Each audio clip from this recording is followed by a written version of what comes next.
Breaking tonight, America is a different country than it was 11 hours ago.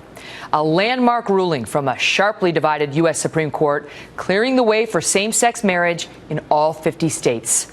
Welcome to the Kelly File, everyone. I'm Megyn Kelly. Tonight, a remarkable sight at the White House, which is aglow in the colors of the rainbow, celebrating what the administration calls a new chapter in the history of American civil rights. Critics say 5 unelected and unaccountable judges have overstepped their authority by assuming the power to create new fundamental rights and compelling the country to redefine the institution of marriage. Others say this is a seminal moment in the civil rights movement of our time. We have a huge show for you tonight. We're joined by 2016 presidential candidate Governor Mike Huckabee, renowned constitutional attorney and scholar Jonathan Turley, and in a cable news exclusive, Family Research Council President Tony Perkins is here. First, though, Shannon Bream reports on the ruling live from Washington. Shannon? Well, Megyn, in a 5-4 opinion, the Supreme Court did not hold back, declaring that same-sex marriage is now the law of the land in all 50 states.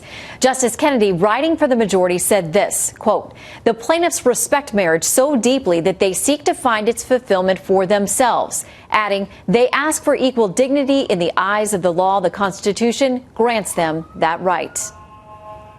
This decision affirms what millions of Americans already believe in their hearts. When all Americans are treated as equal, we are all more free.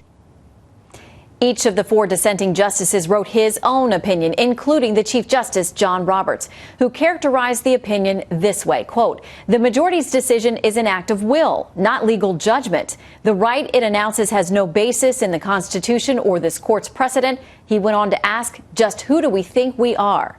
Supporters of traditional marriage have long voiced concerns about what happens to them now, especially those who have sincere religious convictions about the issue of marriage.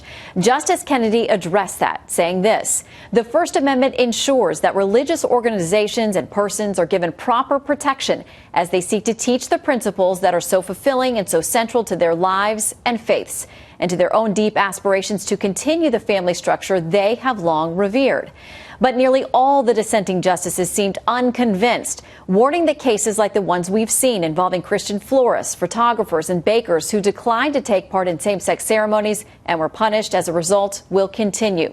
In his dissent, Justice Alito said, quote, "I assume that those who cling to old beliefs will be able to whisper their thoughts in the recesses of their homes. But if they repeat those views in public, they will risk being labeled as bigots and treated as such by governments, employers, and schools."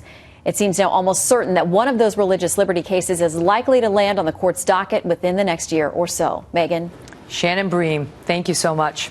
And joining me now with reaction, Governor Mike Huckabee, presidential candidate in 2016. Governor, thank you so much for being here. Your reaction to the decision by the U.S. Supreme Court today? Well, I kind of shudder when I hear people say that it is now the law of the land, because I think all of us who passed high school civics knows that the Supreme Court can't make a law. Congress can, has to be signed, executed by the president. The Supreme Court can review a law. They can decide what they believe the law says. But the Congress has to actually create a law. What they did was not rule on marriage equality. What they did was redefine marriage. And there's a fundamental difference. Their decision was a political decision. It was not a legal one. And they had to reach out into thin air to create a right that simply is not listed in the Constitution. And I think that's what's so significant about the dissenting views that you see from the 4 justices. What this really means, and I think Roberts puts it well, 5 unelected black-robe lawyers essentially bypassed the legislative process, the political process that is fundamental to our country, and just made a decision that they had no authority or power to make. But on the subject of reading rights into the Constitution that you say don't exist, the supporters of the majority opinion would say, isn't that what they did in Brown versus Board of Education, that they interpreted the Equal Protection Clause to provide these rights, even though it's not explicit. You have to look in modern day America at what was written and try to understand what the founders meant. And this court in 2015 says the same way they interpreted that clause to provide equal rights for African Americans so many years ago, they've interpreted it this way for gays and lesbians today. Well, I think it's a fundamental difference. I mean, for several hundred years, they've had the opportunity to say that marriage was really misdefined, and they should have always had this opportunity.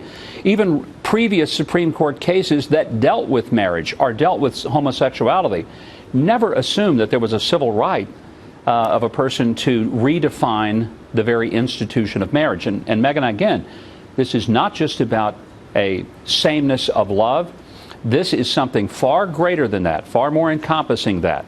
This is redefining a fundamental institution and doing it in a record period of time. I mean, this has happened very quickly. But let me ask you this, and while there are a Governor, lot of people celebrating, okay. I know that you put out a campaign release today saying, I will not acquiesce to an imperial court, and said, we must resist and reject judicial tyranny, not retreat. I mean, what does that mean? You have to accept this ruling, right? I mean, are you planning on not accepting the ruling in a way?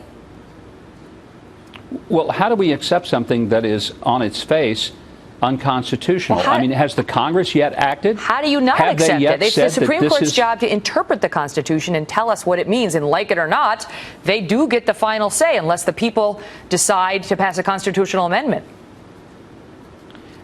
Glad you brought that up. That's the whole point. The people do have a right to say. And in over 30 states, they did say. And they said very clearly that they wanted to affirm the laws of nature and the laws of nature's God, words from the Declaration of Independence, and keep marriage what it's always been. When we say that the Supreme Court has the last word, they had the last word in Dred Scott in 1857, declaring that black people were property, that black people weren't fully human. I know of no one that believes that that was a proper decision, or that we still should abide by it today, or that Abraham Lincoln should have just rolled over, put up the white flag of surrender, and said, hey, that's the law of the land. There's nothing I could do about it. Thank God he didn't think that Dred Scott was okay. Let me ask you before I let you go, because they're showing it on the board now as you and I are discussing this case. Your thoughts, your reaction to the White House aglow in rainbow colors tonight?